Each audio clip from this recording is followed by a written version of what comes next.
So, nung nakaraan guys, sumilip ako dyan sa bintana namin. Ayan.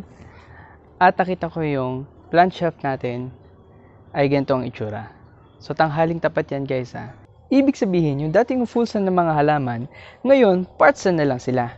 Kaya kailangan ko talagang ilipat yung plant shelf natin guys. Alam ko guys na marami rin sa inyo ang may problema pagdating sa sun exposure sa inyong lugar. So ngayon, gusto ko ipakita sa inyo kung ano-ano ba yung iba-ibang uri ng sun exposure, ano-ano ba yung mga halaman para sa bawat uri ng sun exposure, at mamaya papakita ko rin sa inyo mga problema kapag mali yung exposure na binigay natin sa ating mga halaman. So una muna, pag-usapan natin, ano-ano ba yung iba-ibang uri ng sun exposure? Well guys, meron tayong 5 basic types ng sun exposure.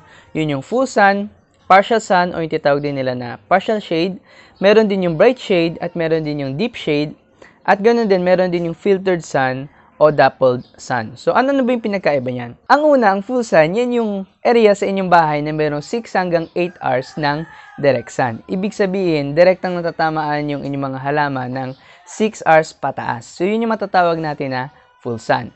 Yung partial sun naman, yun yung area na merong 4 hanggang 6 hours ng direct sun. At pagkatapos noon ay bright na lang na ambient light ang nakukuha nila sa maghapon.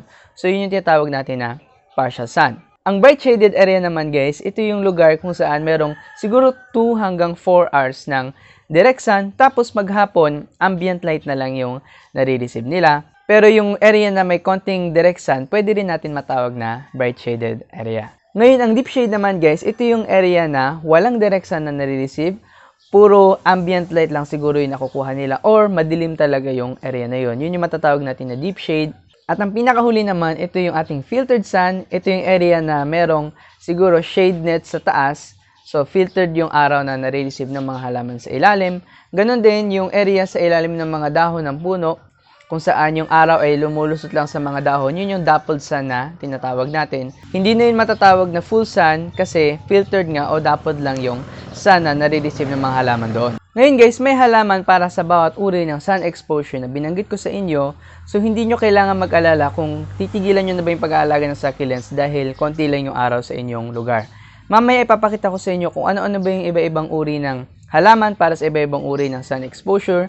Pero ngayon pag-usapan muna natin kung saan ba makikita yung sun exposure sa ating bahay. So ang pwede nyo gawin guys, kunin nyo yung inyong cellphone, tapos i-open nyo yung compass na app, tapos tignan nyo yung orientation ng inyong bahay. Itong bahay namin, nakatapat ito sa east, tapos itong area kung saan ako naghahalaman, ito yung south, at dun sa kabila, yun naman yung north. Dito naman sa likod na area, ito na yung west facing ng aming bahay. At alam ko guys na medyo iba-iba din yung orientation ng bahay ninyo dahil hindi natin alam kung paano yan tinayo, no? Pero maganda malaman ninyo kung saan ba yung north, east, west at saka south. Pag nakita nyo na yon, tingnan naman natin sa sketchpad kung saan may kita yung bawat uri ng sun exposure depende sa orientation ng inyong bahay. So tara, tignan natin. Okay guys, so ngayon nandito tayo sa loob sa ating sketchpad. Isipin natin na ito yung grounds ng ating bahay. So, isipin natin guys, ito yung ating bahay. Though, of course, pwede maging iba yung orientation ng bahay ninyo. I-assume lang natin guys na gaya ng bahay namin, yung bahay ninyo ay nakaharap dito sa east. So, ilalagay natin to. Mamarkahan natin. Ito yung ating bahay. At lagyan din natin dito ng magiging itsura ng shade sa bahay natin kapag tinamaan siya ng araw. Kapag summer, ganito ang direction ng araw sa ating lugar. Kapag winter naman, ang direction ng araw ay mula dito, papunta dito. Ngayon, i-assume natin na ito yung ating magiging araw. Ngayon, isipin natin na ilalagay natin yung ating mga halaman sa palibot ng ating bahay dito. So, ipapakita ko sa inyo yung paggalaw ng araw sa maghapon. So, ito yung kapag summer, sa umaga, sa tanghali, sa hapon at sa gabi. Kapag winter, dito naman siya sa umaga, sa patanghali, sa tanghali, sa hapon at saka sa gabi.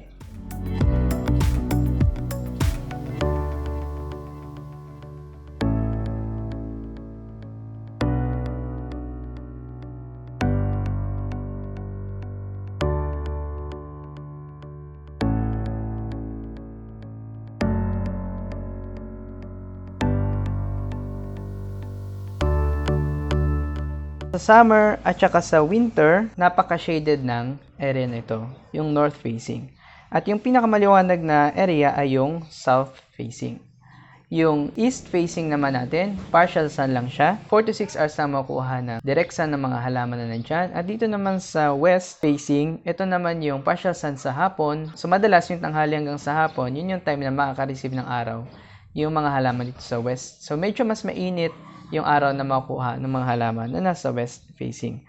At ganyan din guys, kapag winter, medyo mas mababa ang direction ng araw sa horizon. Kapag winter, pwede rin pumasok yung araw dito sa loob. Kung may bintana kayo guys dito sa loob ng inyong bahay, sa location na to sa south facing, pwede itong magkaroon ng maraming sunlight kapag winter. Possibly, makapag-grow kayo ng mga succulents dito sa area na to. Pero, syempre, medyo bright shaded area pa rin yung loob ng ating bahay. So, maganda ulitin lang natin guys, no? Ito yung area natin na partial sun. Dito yung area natin na full sun. Dito yung area natin partial sun sa hapon. Dito yung bright shaded area o deep shade area natin. At dito ay meron tayong konting sunlight tapos bright shaded area siya madalas sa buong taon. Ang area naman na to guys, ng bahay ninyo, kung may bintana naman dito, ito ay deep shade. So napakadilim ng area na to sa buong taon. So yung north facing na area. Ngayon guys, ma-apply lang tong illustration na to sa mga bansa na nasa Northern Hemisphere. Kapag nasa Southern Hemisphere kayo, halimbawa nasa New Zealand kayo o siguro sa Australia, dito ang South at dito ang North. So baliktad ang sikat ng araw sa Southern Hemisphere. Pero ito, dahil nasa Northern Hemisphere tayo, mas bagay ito sa ating bansa dito sa Pilipinas. Ngayong malinaw na sa atin guys kung saan hahanapin yung mga sun exposure sa ating bahay, alamin natin kung ano-ano ba yung mga halaman para sa bawat uri ng sun exposure na meron tayo. So sa full sun na location, ganyan ang makikita nyo dito, nilagay ko sa harap ng aking plant shelf. Dito guys yung mga halaman na makakapal yung farina, dyan din yung mga nagbabago ng kulay. Dyan natin maganda ilagay yung ating mga halaman sa full sun. Pero yung sa akin, medyo partial sun na lang sila sa tanghali kasi meron silang filter dyan sa taas. Sa full sun din natin guys ilalagay yung ating mga fast growing varieties o yung mga varieties na maninipis ang dahon, mabilis silang tumubo. So, dyan sila magandang ilagay sa full sun na location. Okay, sa part sun naman na area guys, dito yung mga halaman na nag-acclimate, ibig sabihin wala pa silang roots, pero medyo naka-adjust sila sa inyong lugar. So, dito nyo sila maganda ilagay sa partial sun. Dito kapag medyo tanghali na, wala na silang sunlight na nare-receive. Dito din maganda guys ilagay yung mga halaman na medyo slow growing. So hindi nila kailangan ng sobrang daming sunlight. O kaya yung mga halaman na medyo dark yung kulay. Kasi kapag dark yung kulay nila guys, ina-absorb nila yung excess light. Kahit konti lang yung ibigay yung araw sa kanila, okay lang sa kanila. So kasama siguro dyan yung mga Haworthias natin na walang window. O yung mga zebra, Haworthia na zebra, Haworthia fasciata. So, pwede sila sa part sun na area. Sa bright shade naman na location, guys, dito maganda ilagay yung ating mga peperomias. Gaya nito, itong happy beans na to. Ito ay isang uri ng peperomia. Ito yung peperomia ferreirae, kung tama ako ng banggit, no? Ganon din, dito rin maganda guys ilagay yung ating mga Haworthias na may mga windows. So, sa susunod kong video, i-elaborate ko sa inyo ano pa yung iba-ibang uri ng mga halaman para sa indoor na location, yung bright shaded lang. Pero dito rin guys, maganda ilagay yung mga halaman natin na bagong bili, lalo na yung wala pang roots, hindi pa natin tinatanim, o kaya dito tayo nag-air dry, dito yon sa bright shaded na location ilalagay. Okay, dito tayo sa may lilim, ayan. Okay. Kasi maliwanag na sa labas, mainit na. So ngayon guys, sa deep shade naman na area, gaya ng sa mga kwarto, medyo mahirap na kayong makapag-alaga ng halaman dyan dahil wala dyang direct sun na nare-receive or wala dyan kahit ambient sun man lang. So may mga halaman na pwede siguro mabuhay pero hindi na sila mga succulents, gaya na siguro mga peace lily kasi alam ko medyo nabubuhay sila kahit sa low light na mga situation, no? Pero hindi sila ganun lalaki ng kabilis at hindi rin sila magpa-flower kapag nandun sila sa deep shade na area. Sa filtered sun naman na location, gaya yung pinakita ko sa inyo dun sa aking plant shelf, no? Doon maganda ilagay halos lahat ng halaman. Syempre, kailangan nyo lang i-adjust yung filter para sa bawat halaman na meron kayo. So, kung meron kayo mga halaman na gusto yung full sun, mas mababa sana yung shade net percentage nila. So, sa Shopee may kita nyo guys yung iba-ibang uri ng percentage ng shade. So, yung mababang percentage, maganda sa full sun na halaman. Yung mataas ang percentage, maganda yun sa mga partial sun na mga halaman, gaya ng mga Haworthias. So, doon din nyo makikita guys na medyo ideal talaga yung greenhouse situation para sa ating mga succulents. Though of course, hindi lahat sa atin ay makakapag magtayo ng greenhouse. Iba sa atin, konti lang naman yung mga halaman na aalagaan. So, pwede lang sila sa iba-ibang area sa inyong bahay. Ngayon guys, ano ba yung pwede maging problema nating mga halaman kapag mali tayo ng sun exposure na ibibigay sa kanila? So kung yung halaman natin ay part sun lang pero binigyan natin sila ng full sun na treatment, ibig sabihin sobra sila ng araw na nare-receive, pwede sila magkaroon ng sunburn, pwede rin sila na laging natutuyo, kahit dinidiligan nyo sila, laging tuyo sila. So ibig sabihin sobra sila ng araw.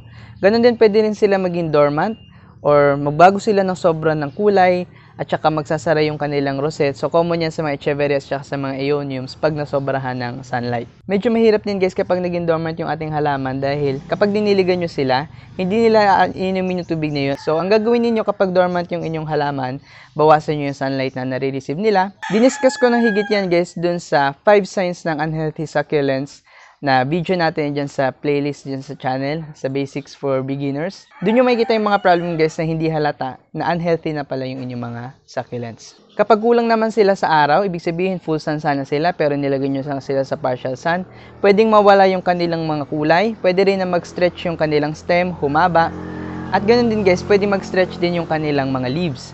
So yung pag-stretch ng leaves, yun yung rosette siya, pero yung mga dahon niya, magkakalayo magkakalayo yung agwat. So, nagiging problem din yan sa mga greenhouse situation na sobrang dami nilang filter na ginagamit sa kanilang shade net. So, humahaba yung dahon ng halaman. Para siyang nagiging octopus imbis na parang nagiging rosette lang. So, yun yung isang sign na kulang sa araw yung inyong mga halaman. At ganun din guys, pag kulang sila sa araw, pwedeng hindi sila mag-absorb ng tubig dahil hindi naman nila ginagamit yun para sa photosynthesis. So, hindi mabilis matutuyo yung kanilang pot at pwede silang magkaroon ng rot kapag kulang talaga sila sa araw. So, yun yung common na problem sa mga nag-acclimate ng halaman dahil tinatanim nila yung halaman nila, hindi pa nila kagad binibigyan ng sun exposure. Ilang beses na ito na tinanong sa akin, may iba nag-acclimate na 2 weeks na nasa dilim yung kanilang halaman. So, kapag full sun ng halaman nyo guys, kailangan nyo talaga silang bigyan ng sunlight exposure. Kung hindi nyo alam kung paano mag-acclimate, check out yung video natin guys nandun sa Basics for Beginners. Pinakita ko sa inyo kung ano yung mga methods na ginawa ko sa pag-acclimate ng aking mga halaman. Though of course, ang problema lang doon ay yung potting mix, pero may video din tayo para sa potting mix. So, check out nyo yun dito sa channel, lalo na kung baguhan na kayo. Ngayon guys, ulitin ko lang din, kapag yung bahay ninyo ay walang masyadong sun exposure, hindi kayo makapagpalaki ng mga common na mga succulents na nakikita natin. Kung part sun lang sila, hintayin nyo yung next video natin, doon ko ilalagay lahat ng mga indoor na mga halaman, partial sun or bright shaded na mga succulents. I-elaborate ko doon sa next video natin. So, mag-stay tuned kayo dyan. Sana mag-subscribe kayo. Click nyo yung bell notification para makita niyo kung kailan ko ipopost yung video na yon. At ganun din guys, kung nagustuhan nyo itong video na to, sana mag-like kayo at kita-kits na lang tayo ulit sa susunod. Bye-bye!